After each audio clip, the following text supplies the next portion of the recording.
This is the Elevate Construction Podcast, delivering remarkable content for workers, leaders, and companies in construction wanting to take their next step.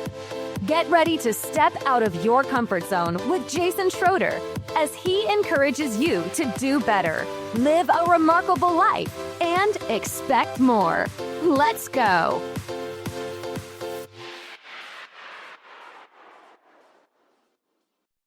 Welcome to the Elevate Construction Podcast, where we improve everything on a project site one meeting at a time. My name is Jason Schroeder, and today's podcast is about how to build trust. I would like to invite you to send this podcast to any of your extended network, a craft person, trade partner, or vendor you work with frequently. Let's challenge our extended network to get better and increase the throughput of our supply chains. This is episode 2 of the Winning Teams series, and this topic makes sense to me because everything we do is built around having trust. And so to me, this is the next logical topic, and I'm really excited about it today because it's really kind of a difficult topic, and there are answers out there, and I really hope that today will be helpful to you. I think you're going to love the content that we have. So why listen? Why listen today? Have you ever seen the model of team building but don't know where to start with the build trust piece? Have you ever worked in an environment without trust, but don't really know what to do about it? Do you currently work with people you don't trust? Do you hear people say to build trust, but are not clear on how to do it? What are the actionable steps that can be taken to do it? Well, if any of these things resonate with you today, then you want to listen to this podcast. Again, I think you're going to love the content. So let me start out with a quote from Stephen M.R. Covey. Without trust, we don't truly collaborate. We merely coordinate or, at best, cooperate. It is trust that transforms a group of people into a team. I love that quote so much that I'm going to tell it to you again. Without trust, we don't truly collaborate. We merely coordinate or, at best, cooperate. It is trust that transforms a group of people into a team. In fact, I love this quote so much that every project I was in the last 6 or 7 years that I've been on as a lead superintendent, I've had a circle of trust board that I got from a lead superintendent when I worked at DPR. I created a circle of trust board and had that quote on the top. And that trust board, that circle of trust, anybody in the team that had built trust, any of the trade partners was in there, and it was kind of an honor for people to work their way in there. We were intentionally building the culture. So I love that quote. So let me tell you a story. And this goes back to the research laboratory where we were able to intentionally design the team culture. And this was, again, a team that was 2 hours away from the main office, a little bit isolated in a different market with new people, everybody new coming together, no history together. So I feel like the experiment went really well. So at the beginning, that we did not trust each other. At the beginning, there was no trust. There weren't even very nice feelings. So sometimes when people hear me talk about that project, they're like, oh, well, I've been on a team like that too, that just kind of naturally gelled together. But that wasn't the situation. That's not what we were dealing with. That isn't what happened. When we first got there, some of us didn't even like each other. We didn't trust each other. The project manager and I did not trust each other. And so it was kind of a bad situation there. So let me tell you what happened. The project manager, who is just an amazing man, and I wish I could mention his name here, but he's just fantastic. He started to naturally do a few things that I picked up on, and I think he picked up on these things from the project executive and previous experiences, and because he's just an amazing man. But he began to be open. And if you've heard any of my other podcasts, you've probably heard me talk about my safety transformation, where he brought me into this world of transparency, where I saw him send text messages and copy everybody on emails and be open with everything that was going on and work out in the open office space. And I really wasn't used to it. I was used to controlling the situation. I was used to, controlling communication and not having most people know, the general appropriate information. But, I was used to not having everybody know what was going on. I wasn't used to that level of transparency, but he began to be open. And he used to always do what he said he was going to do. And even though it was different for me, some of his behaviors, like, always looping in the project executive, copying people on emails, making sure that we had, hard topics discussed in team meetings. These things were new to me and I didn't like him at first, but he always did what he said he was going to do. So you would start to see a pattern with this. And he started to be open with my ideas. So if I was talking to him about something, I remember him saying, wow, let's see how we can implement that. There was a sense of authenticity there, not some kind of a fake yes or somebody placating me or somebody giving me a false yes. It was a sincere desire to go figure out what was possible to implement the things that I wanted to implement. But at the same time, he would bring up his concerns, which was new to me as well. I wasn't used to people bringing up their concerns honestly and openly. And so talking to him was a new experience. Okay. I started to realize that he never spoke ill of me behind my back.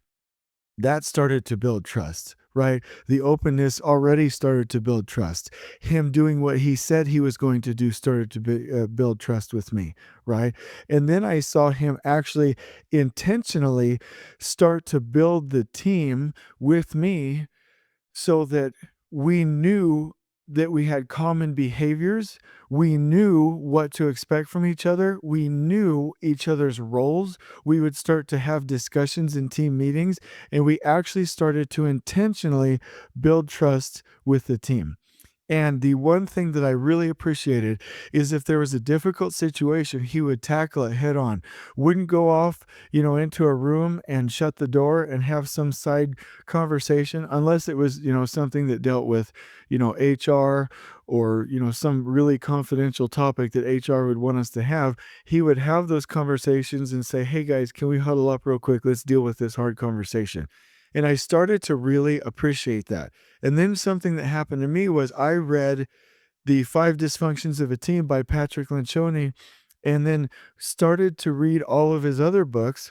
And I saw the vision of what we could do in building the team. And so I partnered with him, locked arm in arm, and we moved forward to build the team together in team meetings with openness, with transparency, with trust. We made player cards to understand each other's personalities better so that we could build trust.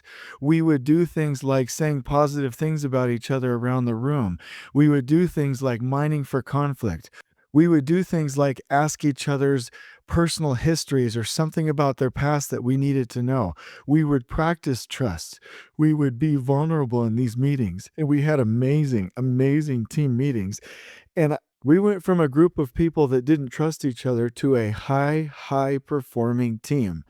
And we did it in a remote, on a remote project with people that didn't work with each other before. Some of us were quite new to the positions we were in after we had a very dysfunctional situation. We went through the phases of a team where you form storm together, meaning you're, stepping on each other's toes, getting used to each other, to a norming effect where we were norming around the leaders of the project. And then we started performing behind a high performance goal. It was quite amazing. So that's my story. I really regret sometimes on these podcasts that I don't have these, like blockbuster stories that make people cry or like, sit up in their seats. But that story, I'm hoping, even though it was a description instead of like some plot changing story, helps to provide some validity to what I'm talking about and help communicate the fact that I really believe this. I've seen this done and it can be done. Okay. So let's go through some principles here. First of all, vulnerability. In order to build trust, in my mind, you have to have vulnerability. And there isn't anybody that I know of that talks about vulnerability better than Brené Brown. And she has numerous books. I've read all of her books that relate to vulnerability and leadership in the workplace, and I think that they're fantastic. So here are some things that can be done to build trust, and they're based around vulnerability. And so I will mention these specifically as a summary to some of her books, and then I will mention them again in my list at the end so you can take notes if you want to. Okay, number 1, boundary setting. She recommends that we always clarify and respect each other's limits and that it's crucial to a collaborative relationship. And I really appreciated that. And again, back to the story of that project manager at the research laboratory, he encouraged us to set our boundaries and to know what our boundaries were. And we always knew what his were. And even though at the beginning it was somewhat abrasive because people assume that you shouldn't have boundaries, we knew what they were and they were consistent over and over and over. So boundary setting, that's number one. Number two, reliability. Brené Brown says if we can't rely on each other to keep our word, then what good is it? So again, that project manager modeling these good behaviors for me would always do what he said he was going to do, would always be transparent, would always live according to his principles. So once people started to realize what they were, and once I realized what his integrity was, what he said he was going to do that he would actually do, I started to believe him and trust in his word. So reliability is one thing. Accountability, number three. Making mistakes is normal, but sweeping them under the rug is not normal. Meaning, if we do something wrong, we have to be able to admit it. And he always would. And he would always encourage me and the others on the team that, hey, if this went wrong, I don't care. Let's just talk about it and have a plan forward. And that was just a really nice thing because somebody's treating me in a way where I can actually like fix what I'm doing and make commitments to the team in a team setting, right? Instead of being punished, instead of being yelled at, instead of being belittled, instead of any of these other negative things that used to happen to me. So he was encouraging accountability. Okay, number four, vault closing. Trust is a safeguard for information, right? If you don't break my confidentiality, I won't break yours. So we have to make sure that we are dealing with information properly. And again, I never heard him repeat something or say something or share news that it wasn't appropriate for him to share. Five, integrity. Whatever your values are, don't compromise them. And he taught us that and modeled that. Meaning, if there was something that he believed in, whether it was having a work life, actually, it was having a work life balance, he would never encourage behavior that would compromise that. If it was taking care of the owner, he would never make decisions that would compromise that. If it was, I don't badmouth people, he would never do something that would compromise that. We always knew that he was true to his integrity, which built trust. Okay. Not being judgmental. Every time that a situation happened, he would approach it like, hey, well, let's figure it out. And he would be more curious than anything. He wasn't judgmental, and that built trust with us, right? And then number seven, he was always generous. He was always open. He was always willing to build safe pathways for communication. He was always wanting to move the situation forward, and he would leave lots of room for discussion, for problem solving, for ways to move forward, for a little bit of compromise, lots of collaboration. And that meant that people were willing and wanting to go talk to him. And that was very good modeled behavior. And I really enjoyed that. And so those things are all summaries of the things that Brené Brown talks about so much better than I do. And so I want to officially say I very much recommend her books, especially if you have difficulty with building trust or vulnerability. So again, one, boundary setting; two, reliability; three, accountability; four, vault closing, meaning safeguard information. So five, integrity; six, don't be judgmental; seven, be generous, open, and be willing to move forward and collaborate, right? So out of all of those, the one thing, if you're like, man, this podcast has so much stuff in it, I don't know what to do tomorrow. I do want to say, doing what we said we would do is probably the most important. Doing what we said we would do is probably the most important. That consistency, building that trust in micro actions, that is the most important. So if you want to write that down, or if you're driving and don't want to write it down but want to remember it, hit pause. Do what you say you're going to do. It's not so much these big things that happen on a daily basis. It's all of these micro actions that build trust. It's that consistency that builds trust. It's that transparency that builds trust. It's following our integrity that builds trust. It's keeping your word that builds trust. It's making sure you're not bad-mouthing somebody else that builds trust, okay? So Brené Brown has done so much for me to see how an individual and teams can build trust. And there's also another book called Leading at the Speed of Trust that has a really nice outline.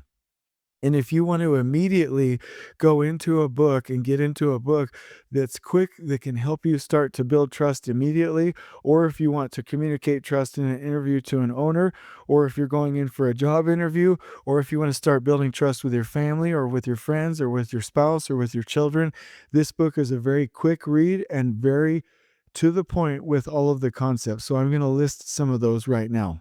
It comes down to character and competence.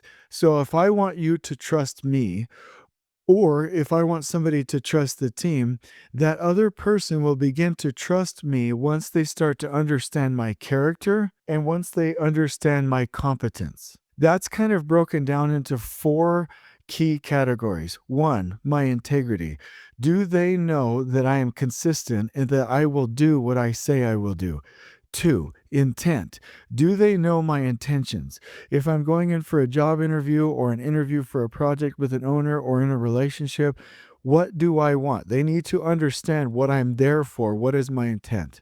Okay, number 4, what is my competence, right? Do I know what I'm talking about? If I'm expecting them to believe me, can I communicate the fact that I'm qualified, right? Like even in this podcast, do you get a sense that I'm qualified, that I'm competent? If not, you won't trust me. You won't listen to these things. So we have to communicate competence. We have to know what we're talking about. And then track record. Do we have experiences that prove that this has been done before, that we are trustworthy, that we can go do what we're saying we're going to do, right? So it comes down to integrity, intent, competence, and track record. Now, I've practically used that list in the past when I want to build trust or communicate trust or have somebody trust me. I've gone through that list. First, analyze myself to see if I'm worthy of that trust with that specific situation. But then, secondly, if I am, making sure that I'm communicating those points, right? And then I'm going to tell you the list from that book of things that can be done to build trust. And I'm doing it to frame it, to say it again, to make sure on this podcast I'm being clear. And what I think is really funny and wonderful is that in different words, they are saying the same things as Brené Brown says in her books. So let me go ahead and list them for you now. So number 1, talk straight. Number 2, demonstrate respect. Number 3, create transparency. Number 4, right wrongs. Number 5, show loyalty. Number 6, deliver results. Number 7, always get better. Number 8, confront the true reality. Number 9, clarify expectations. Number 10, take responsibility. Number 11, listen first. Number 12, keep commitments. And number 13, extend trust to others.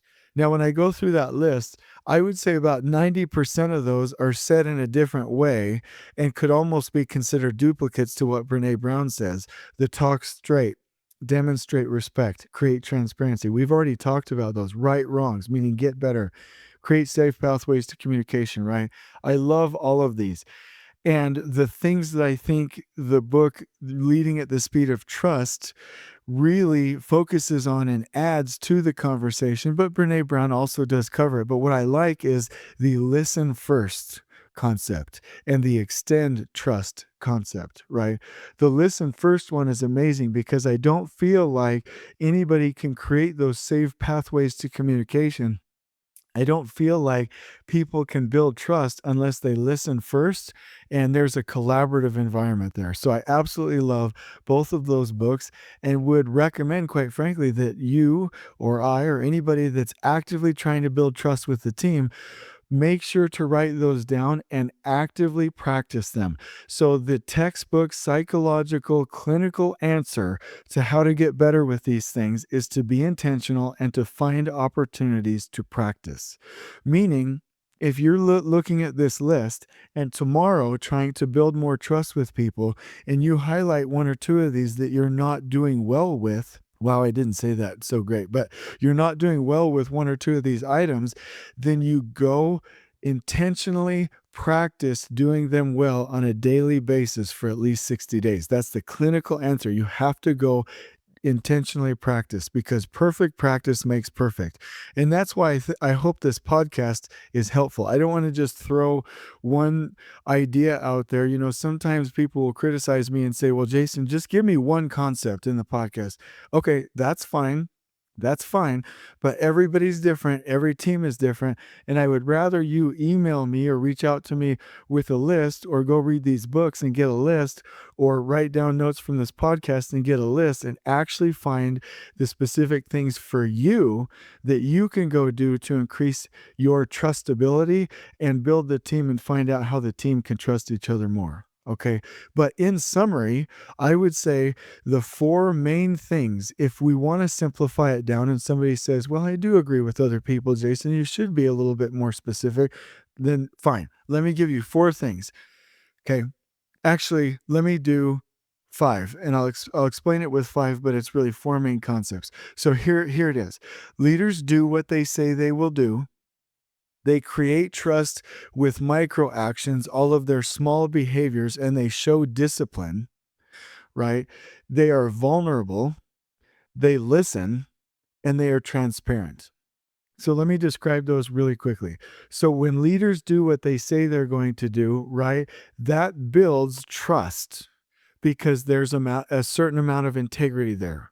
The micro actions piece, if you see a leader or a team member or somebody continually not following a personal discipline, not showing up to meetings on time, not, meeting their commitments, not returning phone calls, those micro actions that I mentioned will break down trust almost worse than the big things will.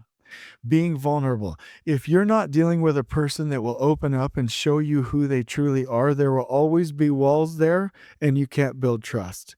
If you don't feel listened to, item number 4, then there's not going to be anything on which to build a level of trust, because you as a human being need to be listened to first. And then transparency. Everything thrives in transparency. I can't talk about this enough, preach about it enough, encourage it enough.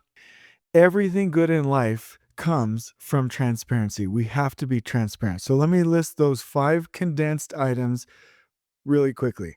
Leaders do what they say Leaders do what they say they're going to do. Trust is built with micro actions. There's a certain amount of vulnerability.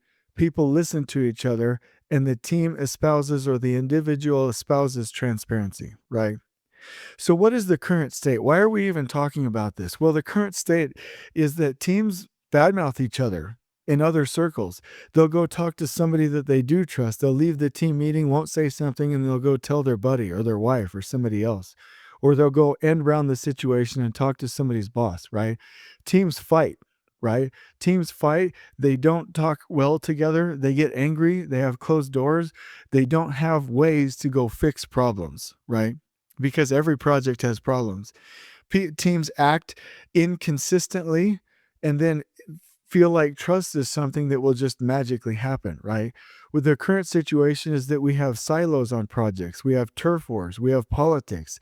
We have, all of these dynamics where you could just video record the situation and have a soap opera on your hands, right? People will assume that trust is there without intentionally building it, right?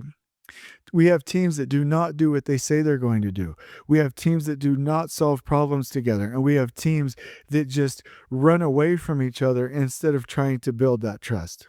And the reason that this is important to me is because a dysfunctional team is one of the biggest signs of a project in trouble. And I want people to be able to work on remarkable projects, meet their career goals on time, under budget, good quality project, happy owner. That's how you win. And I do want to say one more time, the project executive on that project said, Jason, and said to this other project manager, you guys get no points.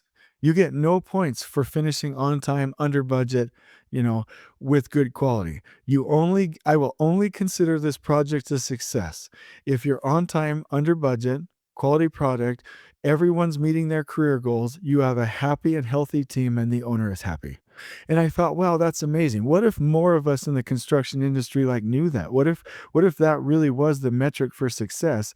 I think that things would just be so much better, right? So here's some solutions. Be accountable. Do what you say you're going to do. And that's the biggest one right there. And create safe pathways to communicate and ways to move forward. Because I think the biggest thing is realizing that every team's going to have difficulty. Every team has to get through that storming phase. Every person is going to have these little quirks and things that they need to, ask forgiveness for and things we need to forgive them for. We have to do that, right? Every project will have problems. We need to have ways to get through those problems. So if I make a mistake, I have to have a way to say, "Hey team, I apologize. I won't do that again. That's my commitment to the team," and have a team that will forgive me, a team where there's trust, where I could even have that conversation in the first place, right? That's what it all comes down to. Every project has problems. We need to be able to get through those. So here are some intentional things that we can do. Sometimes different things build trust with different people and different positions in different groups, right? So if you're in a company and you have different levels, right? You have the working group, you have management, you have the executive level, you have the leadership team, whatever the case may be. You have carpenters, you have finishers, you have superintendents, you have project managers. Every level of the organization, trust will look differently for them, and we have to really intentionally get to that trust, right? So there are things that different companies provide to build trust throughout the organization, to identify what trust looks like for all of these groups. I know Rapport Leadership International has an activity, a facilitated group activity that can be done in a day that will find that and educate how trust can be established within an organization. I know lots of organizations have that. So there's a way to do it. But if you want to tomorrow to go figure out a way with your team to begin intentionally building trust, I would again recommend doing what you say you're going to do, being transparent, listening to each other. But here's something else that you can do. You can write down the principles and behaviors that your team will follow. And when I think about this, I remember back to times when my wife and I would teach, a group of children at church, and how the environment changes when the kids help us create the rules for that class, and then they follow the rules, and it's something magical because they took part in it. I remember high adventures that I would do with my son Reno, and we would go out with a group of other boys and leaders on a hike, and we would set ground rules for how we would act, right? This same principle also works in the workplace. If you have like a principles and behaviors list or chart or team charter or whatever you want to call it, that writes down for the team collectively how this team will act, and the team constantly holds each other accountable for these behaviors, I feel like the team can intentionally build trust. The team can intentionally focus on behaviors that will make sure that they are successful. And so I first learned this when I saw, if you go to any DPR job in the entire country, you will see meeting rules in their conference room. And it says, 1 through 14, do this, this, and this. And I won't repeat them here, but in the meeting, it always guides behavior back to these certain key topics, these certain behaviors in the meeting. And I saw it work so well because it's visual. Everybody sees as a group, knows as a group, and acts as a group. So with a team and with extended trade partners and with owners and with designers, why could we not intentionally shape the team behaviors to build trust on site? And I think we can. So let me give you an example of the team behaviors that we espoused at the research laboratory. And I hope that they inspire you to go create your own charter, your own list, your own 18 by 24 list of behaviors on the conference room wall. So here they are. Build the team first. Scale clarity, scale communication. Give first. Help others in their role. Be transparent with everything. Problems belong to the team. Widen your circle. We will decide as a team and implement fast. Mind for conflict in meetings.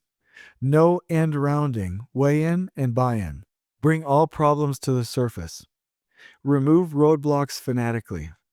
Have respect for people. Always do the right thing.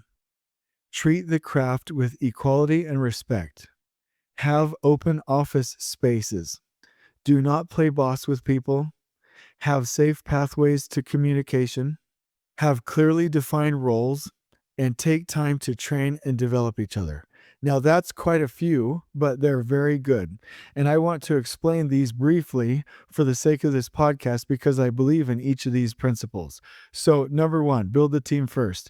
If we're not building the team first, then other things can take the team's time and take us off our focus. If we have a really good team, then we can do anything on that team. So, build the team first. I've always believed in that one. Scaling communication and clarity. Any planning that we do, anything we do in P6, our procurement log, anything we decide in team meetings is not effective unless we, as leaders of that project and within that team, can scale communication and scale clarity as one of our top priorities. So the other one is give first. In any of our decisions on the side or priorities, if we don't have give first to help others in their role, we might go take something over from somebody else. We might step in and save them, right? We might throw that person away. But the focus on this project was to help each other be successful. So give first, help others in their role. Be transparent with everything. That would help us to be transparent with emails, with texts, with messages, with problems, with anything. Transparency, I believe, has to be in the list of behaviors that will build trust. Problems belong to the team.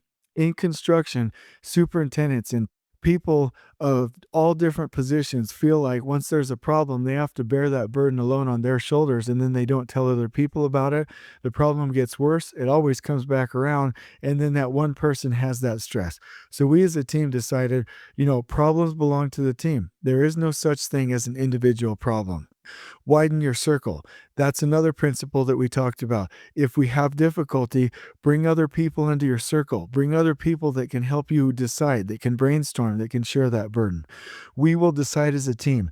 This is an amazing concept. If we have individual people out there going rogue all the time and we don't have this shared accountability according to team decisions, then it's a very big problem. We need to decide as a team and implement fast. And most breakdowns come after in a team meeting, the team decides together what's going to do, and the people go out and go rogue. And I always come back to the principle, what did we decide together? That's the best way that we'll make decisions. Mind for conflict. We need to get to the root cause of problems. So we would get used to asking the question over and over until we got to the point where we could actually have some healthy conflict and have a good discussion. No end rounding, meaning end rounding the meeting or end rounding a person and going to somebody else, playing mom and dad in the situation to get what they wanted, right? Bring all problems to the surface. This is a huge one in a team, especially if you want all problems brought to the surface so that you can systematically remove them as a team. Remove roadblocks fanatically. A team has to be set around creating flow on a project and doing what needs to be done to make sure that problems are dealt with on a daily basis. Have respect for people. For us on that project, that was huge because that meant that we would always take care of our craft, take care of the workers, take care of our neighbors, take care of our customers. I think every project charter or team behaviors list should have respect for people. Always do the right thing. That would guide us, and we would turn back and look at it and say, okay, well, what's the answer here? What's the right thing to do? And it would help guide our decisions. Treat the craft with respect. Every team has to do that. Every team should have that as a focus. Otherwise, you're going to have these different social groups that will break down and it will reduce trust on your project site. Open spaces. Now, there's lots of arguments between the open space or having normal offices, and I've heard all of these arguments, and I still believe in open office spaces. Now, if we have production rooms, breakout rooms, little pods that you go to, I think that's fantastic. But if you want to build trust and communicate, we got to tear down all the walls and get rid of the doors, and then we will build that trust. Now, if somebody said, well, we want to be more efficient, then sure, go build offices with doors and each individual person will be efficient, but there won't be a throughput of communication and the entire team won't be effective. The first thing I would do on your project to build trust and to increase communication, I'd tear down all the walls except for your production areas, your little pod spaces where people can go every now and then to do production work. I would tear down those walls and I would get everybody out of their ivory castles and into an open space. We did not play boss with people on that project site. It was never, hey, I'm lording over you and telling you what to do. It was, if there was a manager and a direct report, I'm going to coach you and we're going to have a proper system here like Patrick Lencioni talks about, but we're never going to play boss and shut other people down and pull rank and pull authority on the project site. We would always focus on creating safe pathways for communication, talking to each other how we wanted to be talked to, knowing each other's personalities so that there was a connection there. And then finally, we would always really take time to train and develop each other and to understand that the project succeeds when it is under budget, on time, done safely, with quality, when the team is in good health and people meet their career goals. And so we've spent time first and foremost in every situation building that team first. So that was a list of the behaviors that I encourage on projects, that I have encouraged on projects, that I have printed out on a big board and put on the conference room wall, that I have referenced back to, and where it has worked. Okay, so my invitation, what I think would be really cool, is if you, with your team, go create this list of behaviors that you feel within your team, within your sphere of influence, would build trust. Go print that out on a nice 24 by 36 or 18 by 24 on Coreplast, nice, beautiful poster, put it on the conference room wall and try as a team to live by those behaviors. And I promise you it will work. Okay, so here's an invitation. If you have difficulties with vulnerability or with trust, or you want to build your team, read some of the Brené Brown books. If you want an immediate guide to help you with building trust in a team, go read the book, The Speed of Trust, Leading at the Speed of Trust. And if you want to do something that will be effective within your group, then list out the behaviors that will intentionally build trust for your team, post it on the wall, and then see as a group, know as a group, and act as a group. I promise you it will work. So at the end of all this, I'll give you tips and tricks. So always you have to get to know each other in order to build trust. Build on common behaviors that will build trust, and you have to make it intentional. Trust will not happen naturally. So I hope that this podcast has helped. I know that we've covered a lot of content here, but what my hope is that the expanded portions that I've described are helpful, and then some of the condensed portions that I've described can be helpful. But either way, you have some books that you can reference. You know that there are intentional behaviors that are required to build trust. Maybe if this podcast has done nothing but, expand the idea that it's a little bit more complex than we think, then we've won. We've won in this podcast. I hope that some of the stories have been helpful. I hope that if you resonate or can connect with some of the things that I've talked about, that it inspires you to go build more trust on your project. And I hope that we understand at the end of the day that there are resources and tools that we can implement to go build trust. And if you have learned this one thing, then I'll be super proud that no team will ever make it to the performing stage unless they get past that storming phase and intentionally build that trust. So the vision for this would be that we have ways to build trust on our project teams, that we have pathways to get through it, that we can go get to know each other, that we can start building on common behaviors as a team, that we can be intentional about it and have some fun with it and get through these hard conversations, right? And that you can have a project team where that trust exists, where you can get to a high performing state throughout the rest of these podcasts, the rest of these phases of a team, this team building process, and that you can have a remarkable experience on your project. So until we meet again, I hope you're able to immediately go build those project behaviors. Immediately go read one or two of these books. Immediately go think to yourself, do you always do what you say you're going to do? Do you model correct and trusting behaviors? But until we meet again, I really just hope this works for you. If not, reach out to me on LinkedIn, ask me questions. I'll share any of these lists with you, or ask for a further clarification, a podcast topic, give me feedback. Whatever you do, please let me know how we're doing, and please share this podcast.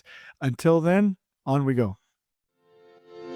Please join us next time in elevating the entire construction experience for workers, leaders, and companies coast to coast.